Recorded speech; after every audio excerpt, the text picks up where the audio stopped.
All right, folks, we're going to go ahead and get started. So thank you all so much for coming to our talk this evening. It's wonderful to have you here with us. My name is Olivia Brown.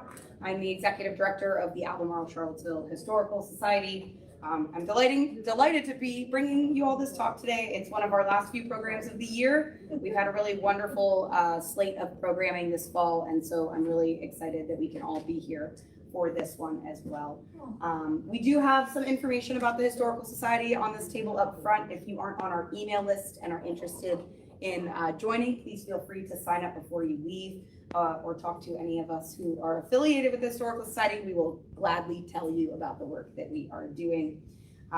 Before I turn things over, I just want to ask everyone, I'll do the housekeeping thing, to kindly silence your cell phones if you have them on you. That would be wonderful so that we can give our undivided attention to our speaker this evening.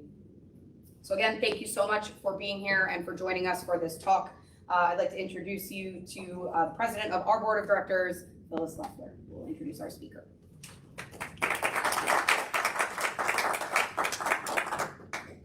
Good evening. So nice to see all of you here, and I am delighted to be able to make this introduction.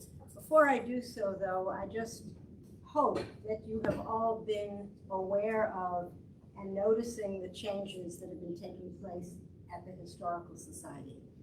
Olivia Brown came in as our new executive director last April, and our programs are just growing by leaps and bounds. We have some very exciting things that will start this fall with a series of talks in commemoration of the 250th anniversary of the signing of the Declaration of Independence, so please stay tuned for that. And I also know that there is a tremendous amount of news that you're getting at this time from many, many organizations, but I would just like to say that we bring you our programs free of charge, open to anyone, but as I'm sure you understand, they are not free of cost. So we really encourage you to please join us in the Historical Society, become a member. That helps us support our programs. And if you don't want to become a member, maybe you'll consider making a donation instead. So thank you. It is my absolute pleasure to introduce my friend, Elizabeth Varon, tonight. Professor Varon is the Langbourne Williams Professor of American History at the University of Virginia and is a member of the Executive Council of UVA's John L. Law Center for Civil War History. She's the author of 6 books, including Armies of Deliverance, A New History of the Civil War, which won the 2020 Gilder Lehrman Lincoln Prize. Her most recent book, Longstreet, the Confederate General Who Defined the South, published in 2023, was reviewed in the New York Times, the Wall Street Journal, and the Atlantic. The book won the inaugural American Battlefield Trust Prize and was a finalist for the Los Angeles Times Biography Prize, among other honors. Liz Varon's current project is a biography of the humanitarian Clara Barton. And I also want to say that Liz Varon has been an incredible friend to ACHS.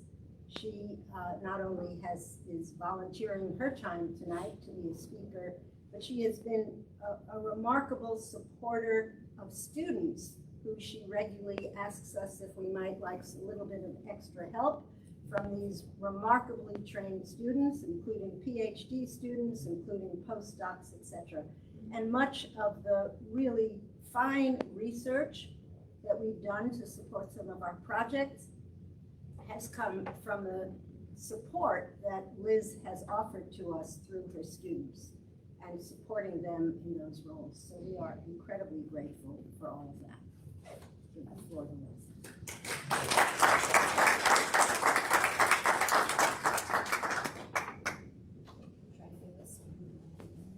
Great. Thank you so much, Phyllis, for that very generous introduction. And thank you all for coming out this afternoon. So my topic today is the remarkable life of a local hero named James T.S. Taylor.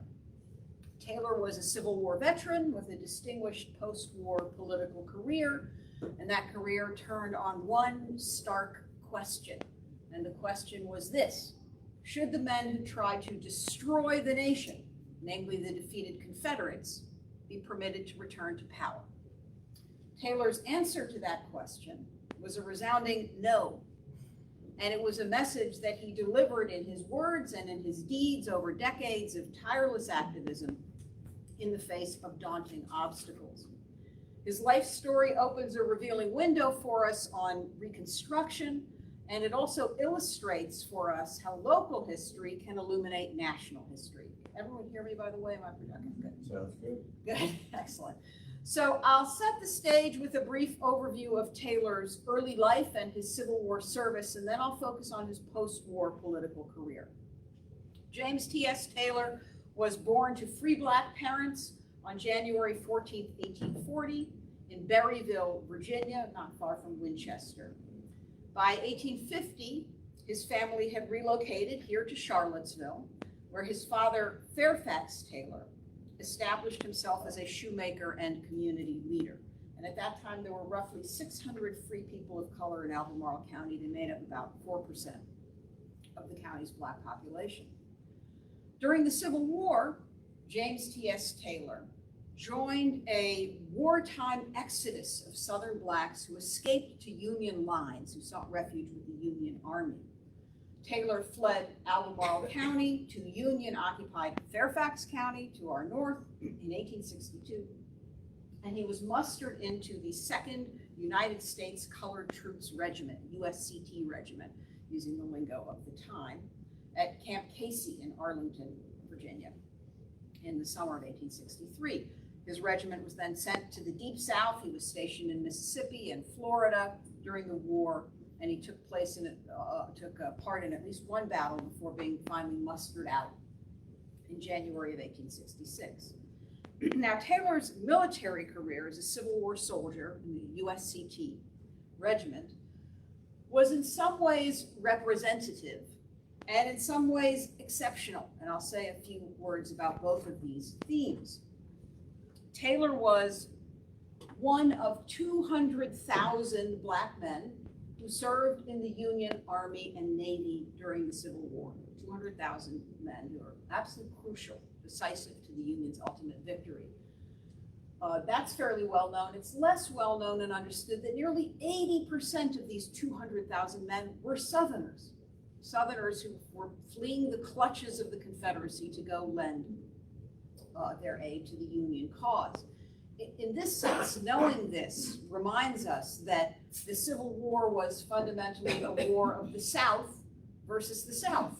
White Confederates pitted against Southern Unionists loyal to the Union, the vast majority of whom were African American. From our vantage point here in Charlottesville, on this subject of representativeness, it's especially noteworthy that Taylor was one of 258 Black men born here in Albemarle County who served in the Union Army during the war. Interestingly, fascinating story here, these men did not enlist in the Union Army in Albemarle County. The Union Army didn't have much of a presence here until the very closing moments of the war.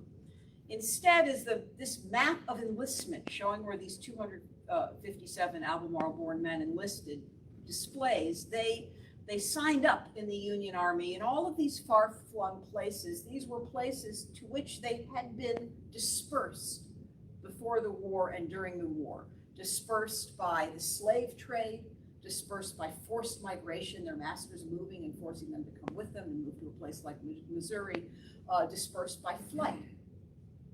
For Southern enlistees like James T.S. Taylor, who runs from Albemarle County to Fairfax to enlist in the Union Army, the very act of reaching the Union Army, of enlisting, was fraught and involved perilous journeys through rebel territory to get to the Union Army.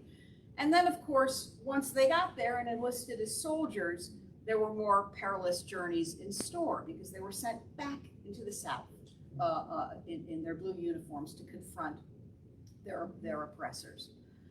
So what makes Taylor exceptional is a series of letters that he wrote, some of which were published by a New York newspaper, the Anglo-African, and one of which that survives for us to read and analyze was addressed to none other than President Abraham Lincoln. And these letters afford us a particularly detailed picture of James T.S. Taylor's wartime service, a kind of details that we often lack in the case of these USCT soldiers. So in these letters, Taylor describes this perilous journey I just told you about, how he had been prompted to run when Confederates here in Albemarle County tried to force him to do manual labor for the rebel army. He fled, headed north, evading rebel pickets and other dangers, finally reaching Union lines in Fairfax. In the very act of enlisting, he was also serving as a scout or spy. He reported to the Union authorities in Fairfax all the information he had about the enemy and its whereabouts, both in Albemarle and in the territory he had traversed. Once he was enlisted in the 2nd USCT Regiment, Taylor sent a series of letters, dispatches, to the New York-based Anglo-African. This was one of the premier Black newspapers of the day, and the letters kept readers of the Anglo-African appraised of the movements of his regiment. Here's an example of one of these published letters. And we have, again, fabulous insights from these letters. The 2nd USCT, his regiment was sent to Ship Island, Mississippi to do garrison duty there, and was welcomed by enslaved people in Mississippi as an army of liberation. And he writes of this in one of the letters. He writes, quote, "It was quite cheering when we reached Mississippi, with rebeldom on both sides, seeing thousands who have been made free by the president's proclamation coming from all parts of the cotton and sugar fields to the riverbanks, cheering us loudly." These USCTs, an army of liberation. There's a broader point here too. In the Civil War, essentially freedom followed the Union Army. Lincoln issued his proclamation in 1863, but in areas that were still under Confederate control, it was an unfulfilled promise. You needed the Confederate stranglehold to be broken for freedom to become a reality. And so these troops bring that reality.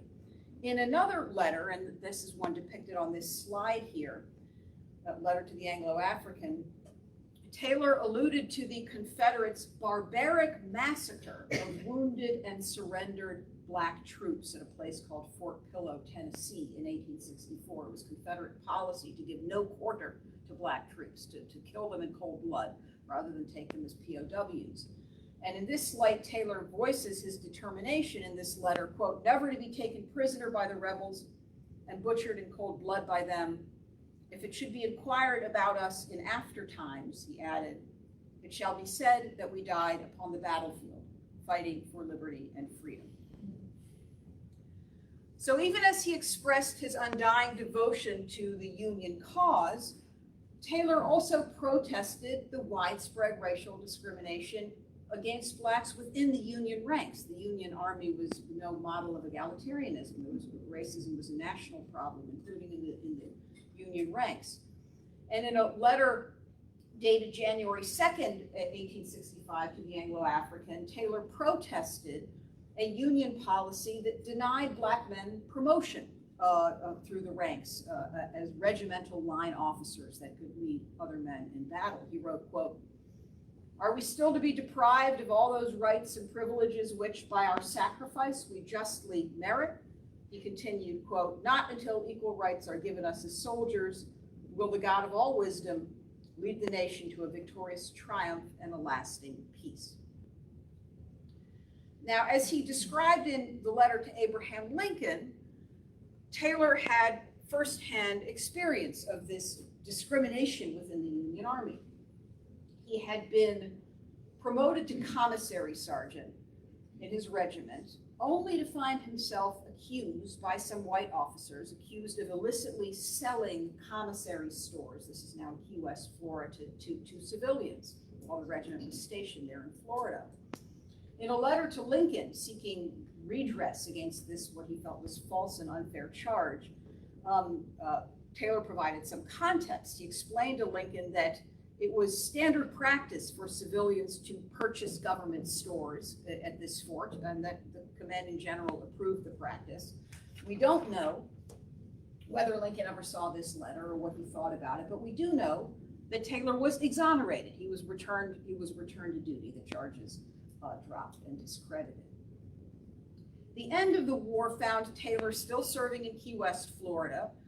A letter he wrote to the Anglo-African in July 1865, just a few months after Appomattox, revealed that his thoughts were turning back home to his native Virginia.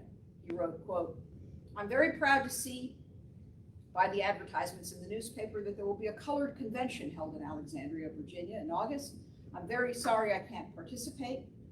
He added in a kind of verdict on the war and a prayer for peace, quote, "Old Virginia may always be proud, sing her praises long and loud, for slavery is abolished." This is for him the meaning of the war. During Reconstruction, to pivot, Taylor would himself do Virginia proud by returning to Albemarle County. He comes back home and he enters politics as a stalwart of the Republican Party. Important to remember that back in this time, the Republicans are the party of Lincoln, of emancipation, of black enlistment, of black voting. The Democrats have been the traditionally pro-slavery Southern Party. So following his discharge from the Army, he and his wife Eliza, who he had met in Key West, Florida, and married there, they moved to Charlottesville. They purchased land, built a 2-story brick house. But they soon found that their newly won freedoms were fragile and indeed being swiftly rolled back. In the immediate aftermath of the Civil War and of Lincoln's assassination, his successor, President Andrew Johnson, promulgated a very sort of permissive policy of reunion and pardoned former Confederate officials, 13,000 former Confederate officials, and allowed these ex-rebels essentially to return to power in the southern states and to impose in the southern states punitive black codes, legal codes, meant to deny civil rights to free people and to force them into a sort of servitude akin to slavery.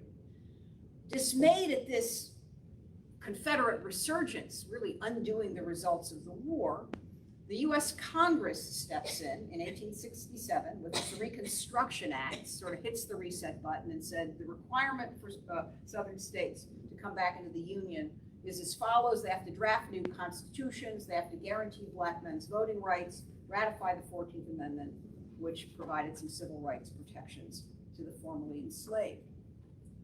And the rationale for these congressional Reconstruction Acts is movingly depicted in this tableau by a popular editorial cartoonist named Thomas Nast, a Republican in the North. And what we see here, it says on one panel, pardon, and in the other panel, franchise. On this side, Columbia, representing the United States, asks, shall I trust these men? Robert E. Lee on bended knee, begging for his rights and power back. Or if it said, shall I trust these men and not this man, the wounded black Union veteran who had fought to save the Union, not to destroy it. This is the question of the hour. Are you going to trust these guys, or are you going to give the vote to African American men and trust them to help govern the South? So under Congress's new provisions, in the first election in Virginia's history in which black men were permitted to vote, Virginia chooses delegates to its constitutional convention in 1867. Black voter turnout was very high. Here's a depiction from the time of the enthusiasm of these newly enfranchised black voters. Some former rebels, by contrast, boycott this constitutional convention election. And as a result of the high turnout and the boycott, Republicans dominate the convention. Unionists, people who've been loyal to the Union during the Civil War. And among those delegates to the Constitutional Convention to draw up a new charter for Virginia as part of this readmission process is one James T.S. Taylor. I'll occasionally take a detour like this for context, but we'll come back to Taylor. Taylor is one of 24 black delegates who was elected to this Constitutional Convention. He represents Albemarle County. So Taylor plays a very active role in this Constitutional Convention. He argues boldly for the modernization and the democratization of Virginia, calling the vote the palladium of American liberty. Palladium is a precious metal, and pointing out that the disloyal men, I'm quoting Taylor here, the disloyal men of Virginia are seeking by every means in their power to prevent the free exercise of the elective franchise. Taylor urged in this convention that Virginia ought to use, for the sake of accuracy and security and privacy, paper ballots rather than voice voting. People, which was problematic on many levels. And this idea gained support in the convention, and it's adopted by the convention in the new Constitution. Here's a picture of the new Constitution. It's really one of the major features of the new Constitution, along with black suffrage and a statewide system of free public schools, another thing that this convention institutes. The Constitution Taylor helped draft also temporarily disfranchised some still brazenly defiant Confederate leaders and required a loyalty oath, a pledge that one never supported the rebellion, for all office holders. And those disabilities, if you will, the voting and office holding sort of bar could be could be removed on a case-by-case basis if one of these Confederates applied to the General Assembly and persuaded them of their sort of repentance and allegiance to the Union. Taylor also proposed a bold resolution that was not adopted, was deemed too radical, and that was that the new Constitution permit former slaves to bring lawsuits against their so-called masters, as Taylor put it, to claim wages they had earned since the end of the war, but that white Southerners who were unwilling to accept black freedom had refused to pay them.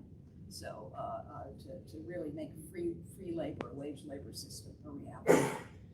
As the historian Timothy S. Huebner has explained, Virginia's new Constitution, like those of other reconstructing Southern states, each of the seceded states had to go through this process, embodied what Huebner aptly calls, quote, the spirit of black constitutionalism, unquote. These constitutions affirmed the principle of human equality, usually in terms of the language they chose, by quoting or paraphrasing the language of the Declaration of Independence. Indeed, again, Taylor's an active presence in the convention. He speaks out on behalf of inserting into the new Constitution language proclaiming that all men are naturally free and have certain inherent rights, echoing the Declaration. Black constitutionalists, and here's a depiction from the time of this interracial constitutional convention, claimed all the rights they believed their essential dignity as human beings afforded them, as Huebner puts it very eloquently. Now, unfortunately, Taylor and his fellow champions of Reconstruction faced, in the form of unreconstructed rebels, an implacable foe. Whites intent on maintaining their supremacy in Virginia politics delayed the ratification vote on the Constitution so that it couldn't become the law of the land, and they cooked up a plan to subvert the new Constitution. In 1869, this is now 4 years after the end of the war, a coalition of Democrats, again, traditionally the pro-slavery party, and Whigs, a defunct party, formed a new party called the Conservative Party, large C conservative. That was their choice, their name. And they proposed a unique, they called it compromise or bargain, but it was really a bait and switch. They said, white voters will hold a referendum on the Constitution and ratify it, but only if they can vote down in a separate referendum the clauses that would have disfranchised some defiant Confederates and required a loyalty oath of office holders, only if they could vote down those measures. This so-called compromise reflected a sort of cynical calculation on the part of these conservatives. They reckoned that because whites were the demographic majority in Virginia, 60% majority to 40% African-American population, they could feign compliance with the new Constitution while at the same time manipulating the law, the criminal justice system, using fraud and violence to steadily erode blacks' presence in Virginia politics and their voting rights. So under this so-called compromise, a referendum is held. A white majority electorate approves the Constitution without any disfranchisement or loyalty oath clauses. They elect a governor, a guy named Gilbert Walker, who was endorsed by the Conservative Party. Conservatives gain control of the General Assembly, and they effectively neutralize James Taylor's party and his allies, the Republicans, and particularly the radical Republicans. Taylor had run for office in this 1869 election, but he loses. Albemarle County sends to the General Assembly to represent it 3 white conservatives, 2 of whom were Confederate veterans. So conservatives had, in effect, hijacked this Reconstruction process, but they still had one hurdle they had to clear before Virginia would be fully restored to the Union and could send representatives to sit in the U.S. Congress. Congress had to approve Virginia's new Constitution and pass a formal bill readmitting Virginia to the Union. It's a little known sort of aspect of this time period, but every seceded state had to have a readmission bill passed by Congress to readmit it to the Union. So conservatives lobbied Congress. They wanted this readmissions bill passed. They pledged their fealty to the Constitution. They promised they would abide the very letter and spirit of this new Constitution so they could get readmitted. And it's in this moment, back to Taylor, in 1870, that James T.S. Taylor and his fellow radical Republicans in Virginia cry foul. They sound an alarm. They submit an impassioned petition, seen here, to Congress on January 12, 1870, warning that these conservatives who are promising to abide the new Constitution are just so many wolves in sheep's clothing, that they were plotting all the while to disfranchise blacks through fraud and violence. Determined to alert Congress to the impending dangers, Taylor is one of the signatories you can see here. These are Republicans, Unionists, some black, some white, signatories to the petition. Determined to alert Congress to these dangers, the petitioners conjured the vast scope of white Southern disloyalty. They wrote, quote, "The right of secession has never been renounced and is now as firmly and universally believed in by the white people of Virginia as at any period during the war." They continued, quote, "Murders and all sorts of outrages are perpetrated by rebels upon loyalists, undermining any semblance of the rule of law. Indeed, they argue in the petition that the conservative legislature that took power in 1869 was elected by intimidation and fraud and violence and prevention of free speech." In highlighting the toll that conservative coercion had already taken on this electoral process, the petitioners were echoing Unionists from across Virginia who alerted the North, again, sent urgent, worried messages that voter suppression had run rampant in this 1869 election. I'll give you one example. A Freedmen's Bureau teacher here in Charlottesville named Anna Gardner wrote a Northern abolitionist paper in 1869 saying that a, quote, spirit of lawlessness and cruel persecution prevailed in Charlottesville, and that just the previous week, she was writing in July of 1869, had witnessed the cold-blooded murder in Charlottesville of a white radical Republican. The 1870 petition noted, this document here, that some of the more brazen conservatives had made essentially no secret of their future intention. They had publicly stated on the campaign trail during the recent election that they were pretending to support the Constitution, but that as soon as Virginia was readmitted, they would use every measure they could to render Black suffrage powerless, as one of them put it.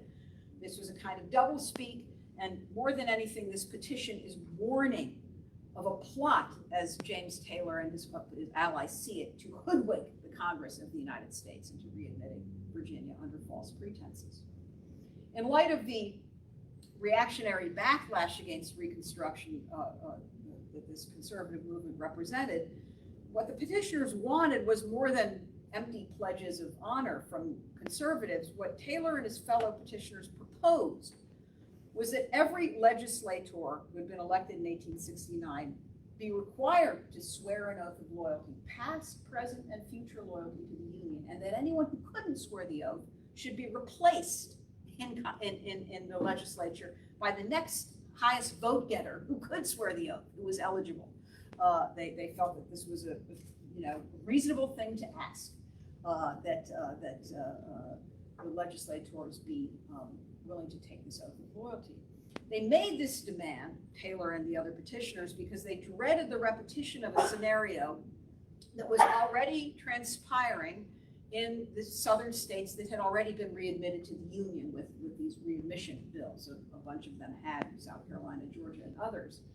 And in every one of those states, after they were readmitted to the Union, they exploded into anti-Black violence, white supremacist violence, making a mockery of their readmission terms, their promise to abide by their new constitutions.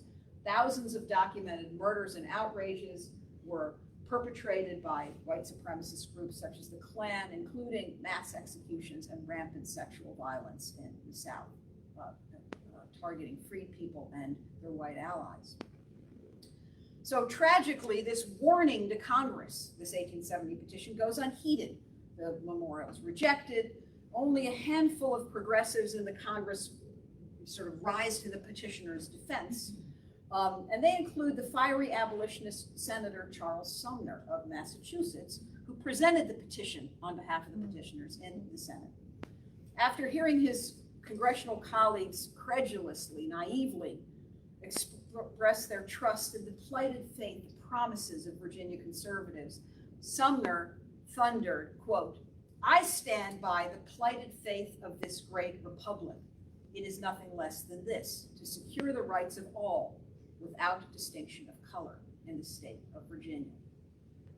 When Congress finally passes Virginia's readmission bill in January of 1870, the terms don't include this a loyalty oath for the state legislators, and very soon the petitioner's worst fears will be realized. And here too, Taylor's own life story is instructive, so I'll pivot back to Taylor. Fascinating story here. April 20, 1870. President U.S. Grant, the Republican supporter of Reconstruction, who's replaced Andrew Johnson, nominates James T.S. Taylor for the job of deputy postmaster at the University of Virginia.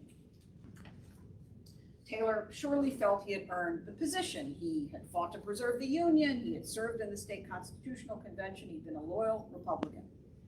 For Taylor, as for other African Americans, federal patronage of the kind Grant was exercising was an absolutely crucial path to office holding in southern localities where unreconstructed whites made it impossible to get elected to hold office in any other way.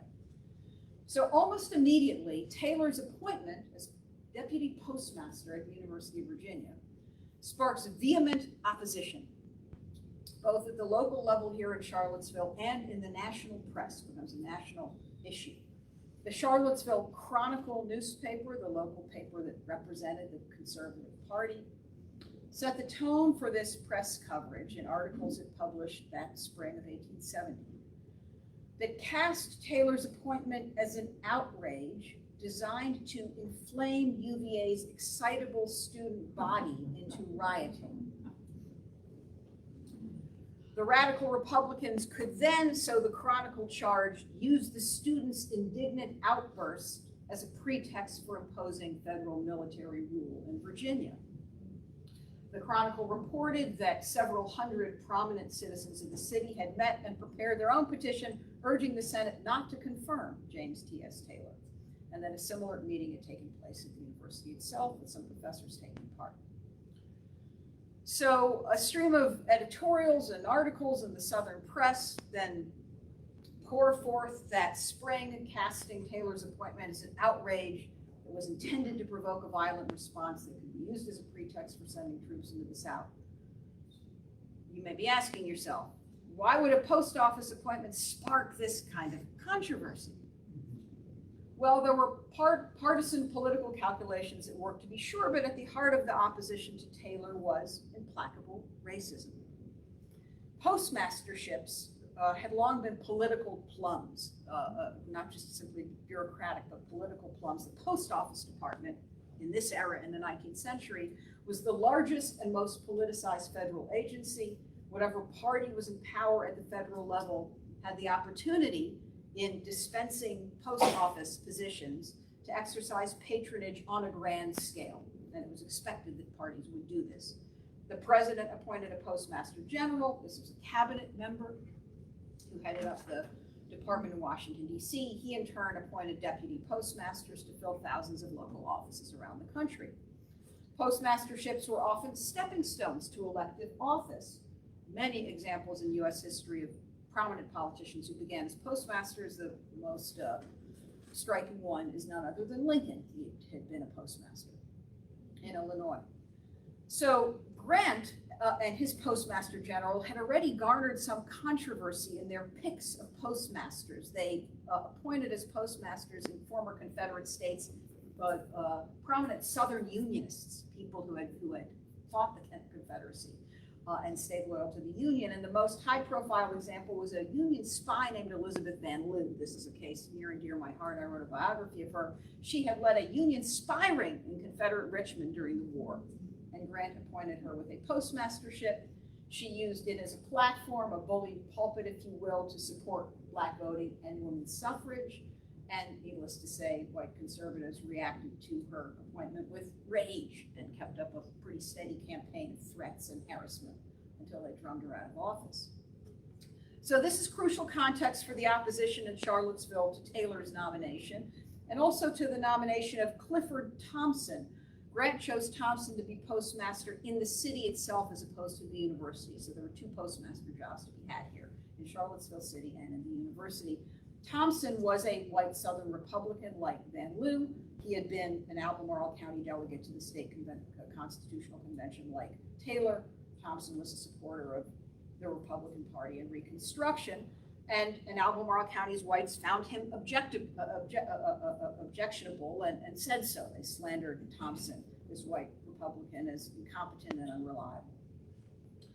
These insults, again, the stakes here are far higher than you might imagine if you think about the post office position. The attacks on Taylor and Thompson were meant to delegitimize the Republican Party, including President Grant himself.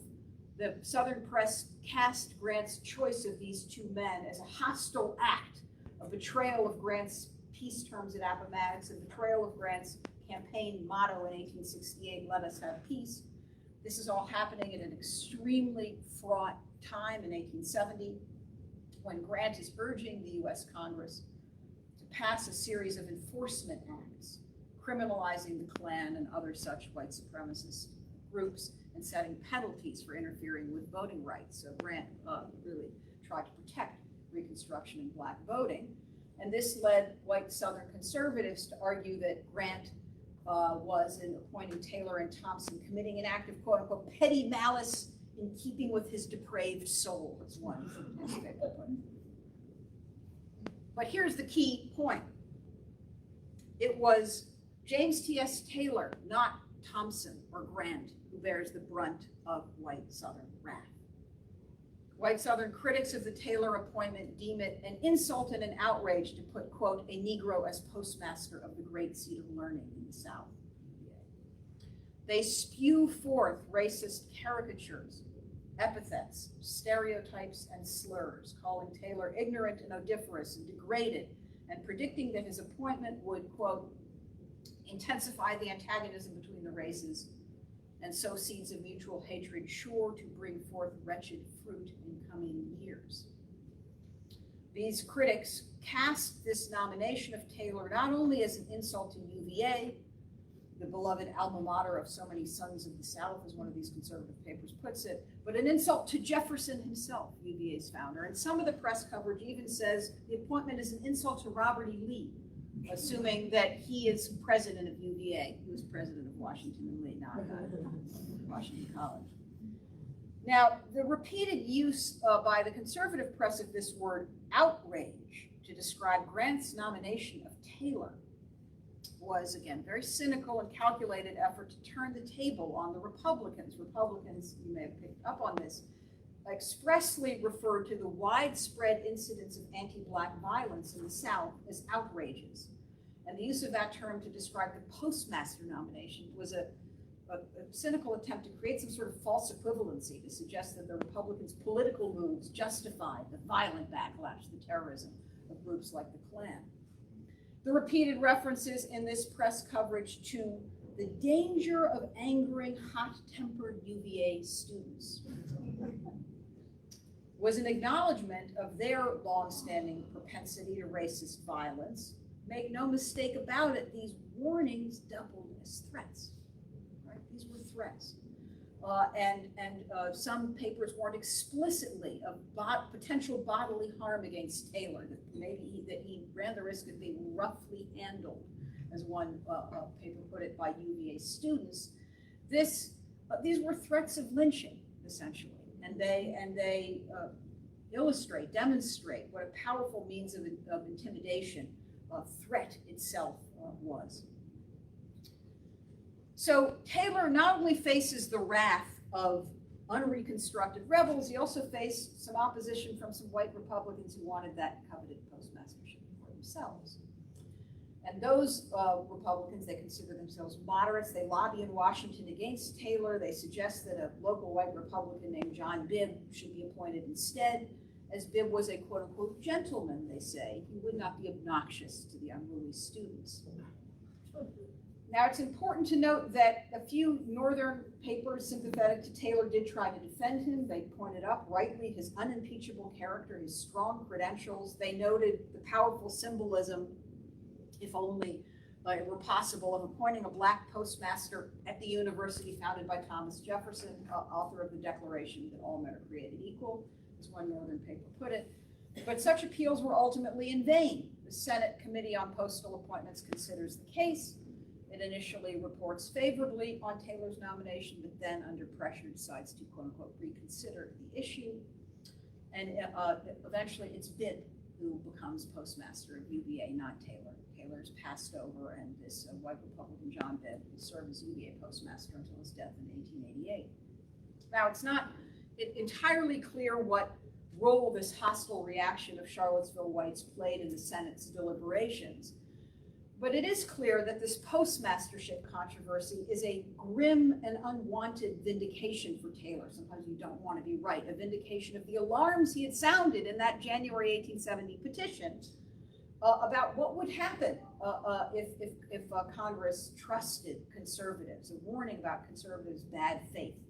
Taylor and his fellow petitioners had predicted that conservatives would prove utterly hostile to Black political aspirations, and they did.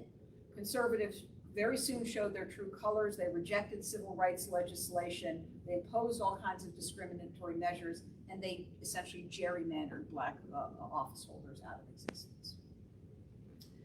Except for a brief residence in Washington, D.C., Taylor, seen here with his wife Eliza after the war, would live out the rest of his life in Charlottesville. He would remain an active and important community leader. He'd support Republican candidates. He'd run a couple of unsuccessful campaigns for a seat in the House of Delegates himself. Despite his tireless efforts and those of his allies, it could not keep this tide of retrenchment at bay. White supremacists across the South and the resurgent Democratic Party used propaganda and violence, punitive legislation, measures such as poll taxes to drive blacks out of the electoral sphere. In Virginia, the Republican Party has a brief comeback during the 1880s readjuster movement, but after that, Jim Crow's segregation is ascendant, and an all-white constitutional convention of 1901 essentially ends black office holding, not to be revived until the 1960s. That constitutional convention thoroughly undoing the Constitution Taylor had helped to draft. Virginia's leading black newspaper, the Richmond Planet, solemnly observed in 1901 of this moment, quote, "No constitution will be lasting which has race prejudice for its foundation stone. It is a sad condition of affairs now prevailing, but the end of this long night of oppression and misrepresentation must be just beyond." The Planet thus plighted its faith that the activists of Taylor's Civil War generation hadn't battled in vain. Taylor himself, who battled heart disease and secured a Civil War pension, tracing that his poor health to his wartime service, died on January 4th, 1918. He was buried in Oakwood Cemetery in Charlottesville. And to sum up here, thank you for bearing with me, I hope to have shown that his life illuminates major themes in our local, state, and national history. USCT soldiers' risky journeys into the Union Army, their wartime service and sacrifice, their post-war struggles for rights and recognition. These are, of course, all forms of protest against Southern slavery and American racism. Here in Albemarle County and across the South, those protests met with a vicious backlash from Confederate whites who refused to give up their lost cause. The cult of the lost cause, with its statues and other icons, served as a screen, if you will, to block the region's complex history, stories like the one I've just told you, from public view. One could never glean, listening to the dedication speeches of the Lee and Jackson statues in the 1920s, that African Americans had outnumbered whites in Albemarle County during the Civil War, or that blacks experienced the Union's army arrival in the city of Charlottesville in March of 1865 as a moment of liberation, or that 258 black men born in Albemarle County fought in the Federal Army. One could never glean that many of those Albemarle men who survived the war overcame adversity, improved their families' prospects, built new lives in the North and in the South. One could never glean that some of those survivors, including James T.S. Taylor, had emerged as community leaders, laid the groundwork during a nadir period at the turn of the century in race relations, laid the groundwork for the modern freedom struggle. The Lost Cause Creed and the Confederate statues that memorialized it were meant to sweep that history away. But we owe it to these brave Union soldiers to finally give them their due. Thank you.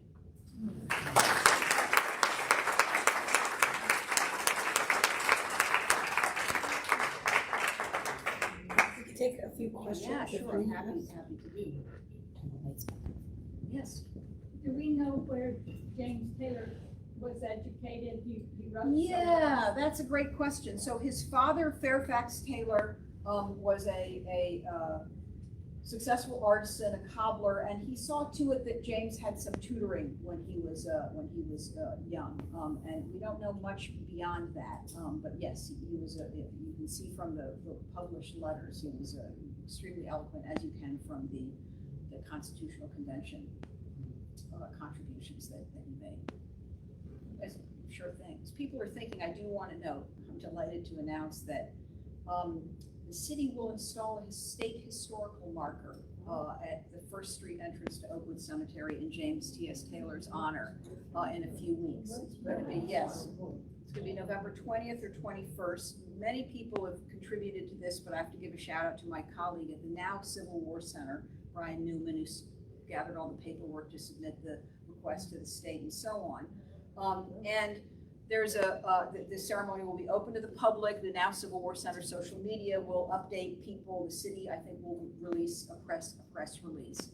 And I'll say sort of also parenthetically that what I told you, the enlistment map, what I told you about these 258 Black Union soldiers is the product of a project which we've been doing at UVA for a long time through our Civil War Center to recover the lives of these local Union soldiers. And we have a website called Black Virginians in Blue that has all kinds of information about these veterans, including James T.S. Taylor. So anyone who's interested in learning more, I hope they'll look there, and certainly look for word of the unveiling ceremony of the plaque. We're hoping the public will come out and be present at that important occasion. Any other questions yet? Yeah, would you talk a little bit about your sources? Yeah. And will you be publishing this as an article? You told the story so beautifully, and it's just fascinating. Well, thank you. So this is, I will work with my colleague Brian. This is a long-term project on a book of essays that about this Black Virginians in Blue project. So that hopefully will appear within a few years. But the website Black Virginians in Blue has a blog post section in which there's some blog posts about Taylor, including a couple by me on the petition and the UVA postmaster controversy. What makes the website particularly useful is that it also includes some of the primary documents that we used in our research. And so for anyone studying a Civil War soldier, one of the most important documents ends up being those pension records that I talked about, because in order to secure a pension as a soldier or a widow, whatever, you had to submit to the federal government all kinds of documentation. And so Taylor submitted a pension record, and we have it, so we know a lot from that. Newspapers were an important source, obviously, for his letters and the coverage of this postmaster controversy. The records of the Constitutional Convention were an important source. But I'll also say that in a case like this, where we have, I'd say, better source base in Taylor's own voice than we do for a lot of other USCT soldiers, but still not as much as we might hope for and dream of. Diaries, letters, private papers have not survived. Piece together the story by elaborating the context as much as possible. You know what I mean? So whatever I can't know about him in particular, I'll look to his comrades in arms, to his fellow politicians in the convention, and so on, to try to extrapolate from there. Yeah. Quick question. Do you know where they lived? Yeah, well, we have someone here who can speak to that, because she lives right where he lived. But they lived on Taylor Street is what it's called, right? Well, it's Yeah. called Kelly now. Called Kelly now, okay. Yeah. But it was called Taylor It's Street. right behind Old Martha Jeff on 8th. Yeah. And I don't live in the house. Yeah. I'm just on the spot. The spot, right, on But the his spot. father's house, the original house, is still in existence. Yeah. Virginia Germino's daughter, Renata, was there. Anybody remember? Yeah. Yeah. Anyway, yeah. So the related question is, do you know if he has any descendants in Russia? That's also something I can speak to. We have done a lot more research on Taylor himself and on Fairfax than on his descendants, but the pension records, for example, list the names of all of his children, and all of those names are leads to follow out to learn about those descendants. And we have a descendant here.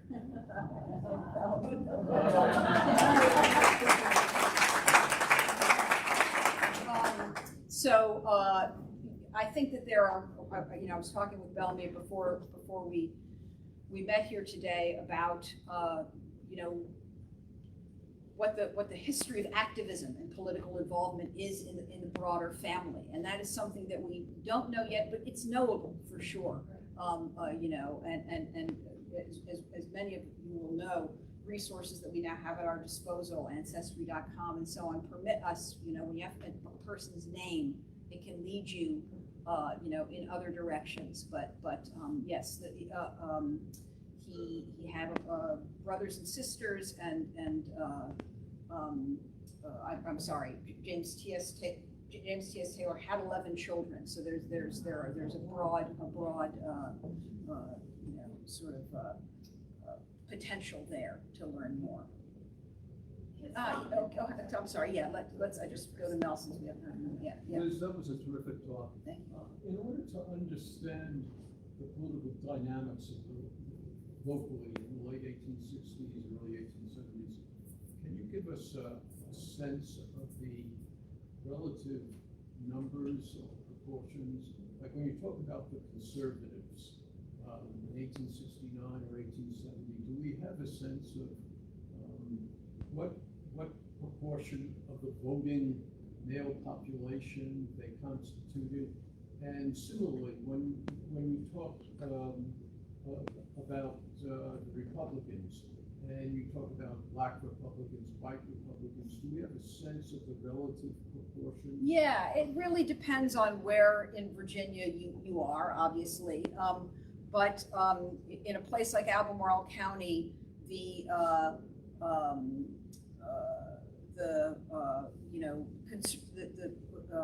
white Albemarle voters would be overwhelmingly conservatives, overwhelmingly. So there was, the number of white Southern Republicans was relatively small. The big picture story is that, and this explains, the great historian Eric Foner has put it this way. He said, Reconstruction, the centerpiece of which was black voting, was a strange mixture, as he puts it, of idealism and expediency. So the idealism is these men, soldiers in particular, have earned this right 100 times over. That's how Lincoln and other Republicans came to see it. The expediency was most white Southerners were going to vote for the Democrats or conservatives, and so if you wanted to have Republican governance in the South, you needed to enfranchise African Americans. There were white Southern Republicans in every Southern state that were part of an interracial coalition the party tried to build in places like Virginia, Louisiana, Georgia, and so on. But they proved to be the weak link. They could be peeled off by social pressures, by economic pressures, by appeals to racial solidarity, in all kinds of ways. And so this is sort of what the conservatives were banking on, the fact that they could isolate black voters, peel away their allies back into the conservative movement, and therefore break the coalition, apart. And they again use violence and other means to do that. So in a place like Albemarle County, where black voters had very few white allies and were under this ban of violence of the kind I described, there's again very little chance of winning elections, virtually none, or of holding office. In a place like Richmond, where you had some black wards that exist and persist, it was a different story.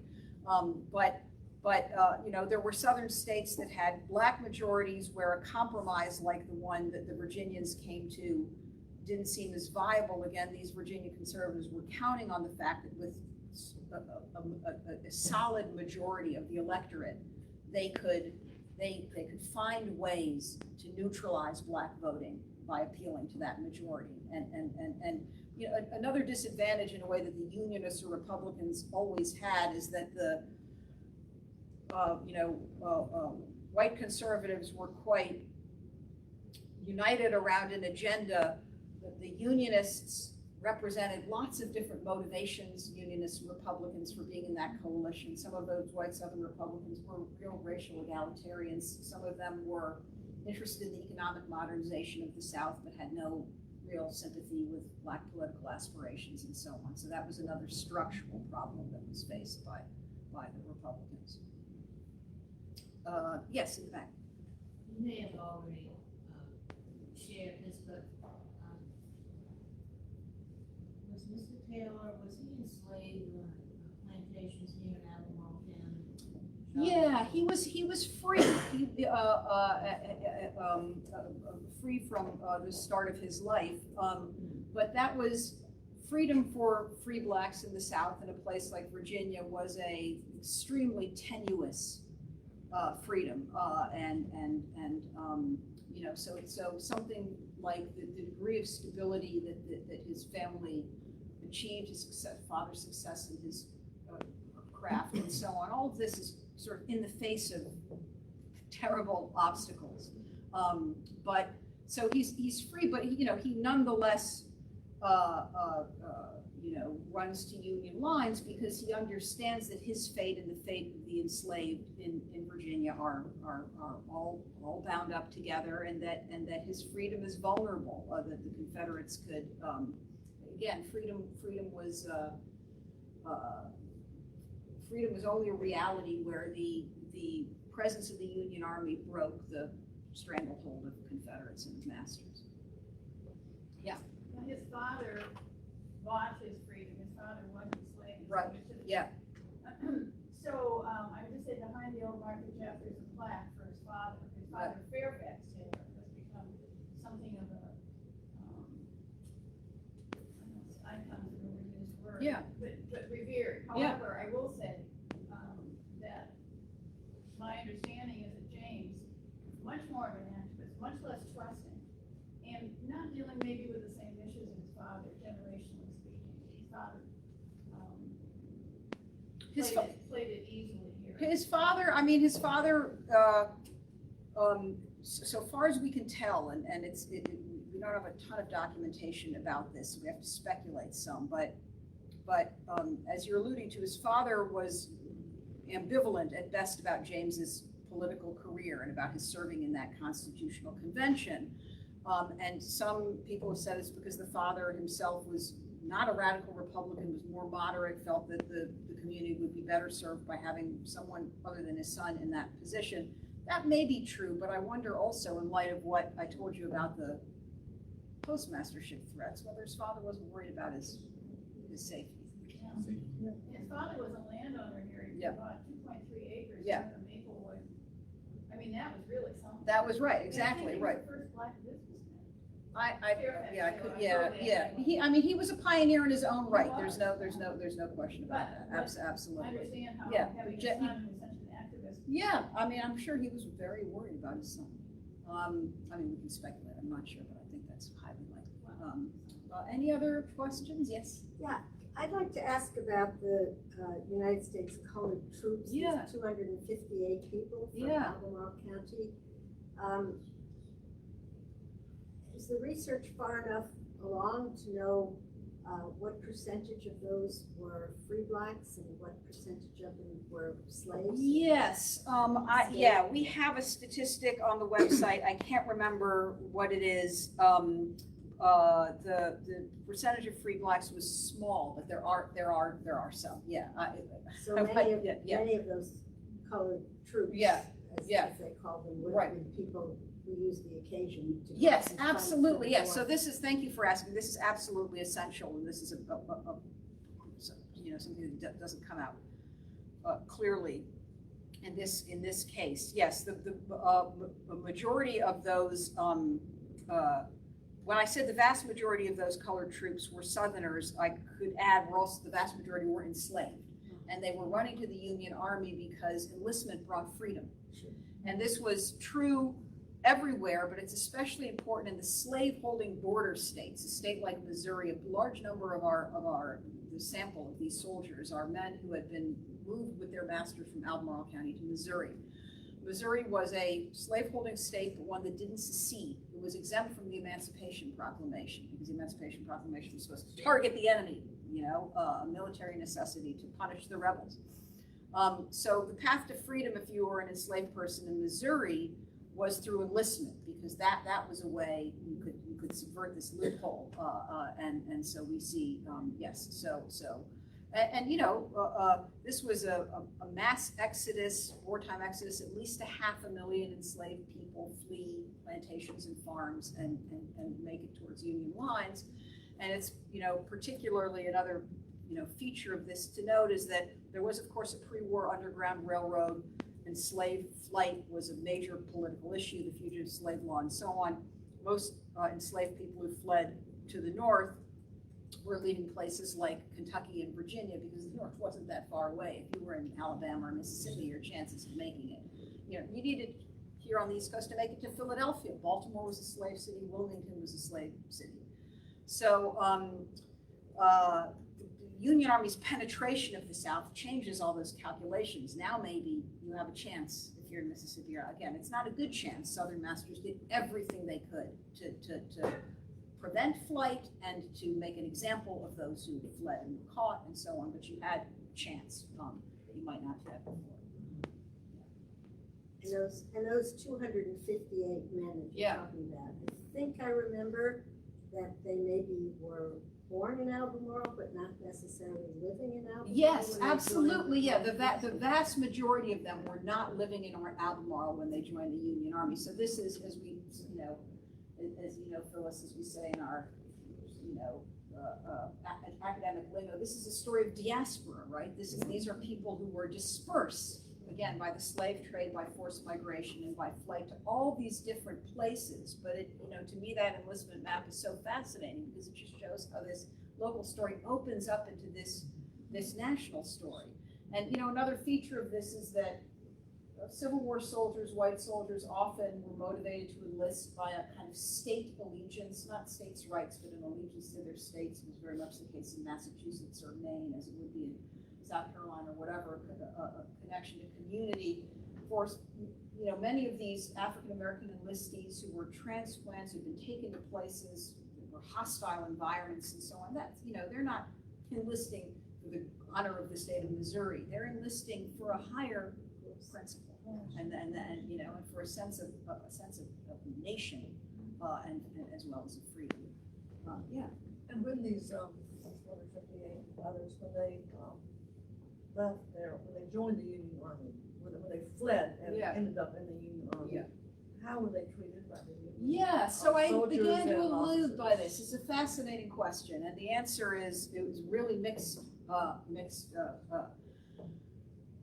sort of reactions. So some Union soldiers were openly hostile. Some Union soldiers were sympathetic. Some began as openly hostile and became sympathetic when they saw acts of heroism at places like Fort Wagner, and they've seen the movie Glory. That's some sort of very famous example, but not the only one. What's so fascinating and revealing about this is that slaves who fled, and they included, of course, not only men who joined the army, but women and families and children. And when they made it to the Union lines, that they were usually consigned to what were called contraband camps, which were, camps for those enslaved people who were seeking freedom with the Union Army.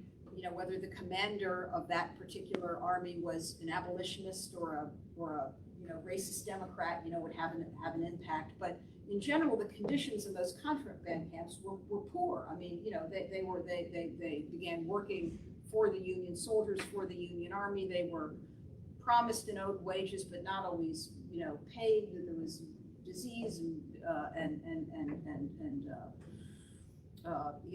exposure and difficulties. But again and again, they testified, and we have many such records, women and men, upon arriving in contraband camps or reflecting on that journey, that anything was better than slavery.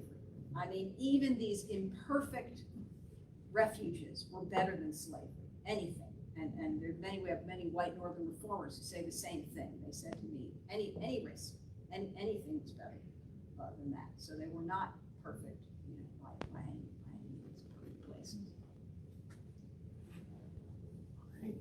Thank you. Well, a quick hand again, please.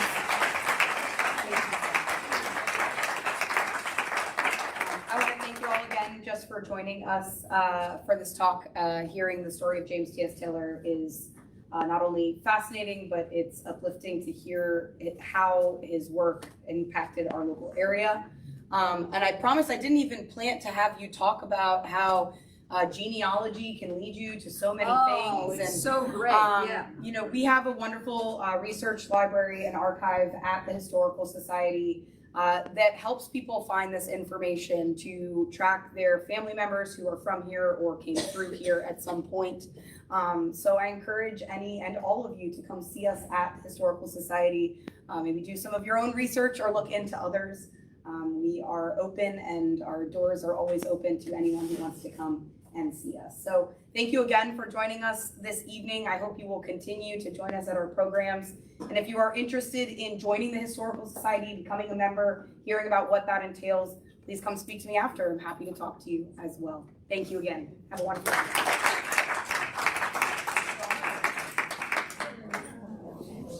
Thank you so much. That was wonderful. Wonderful.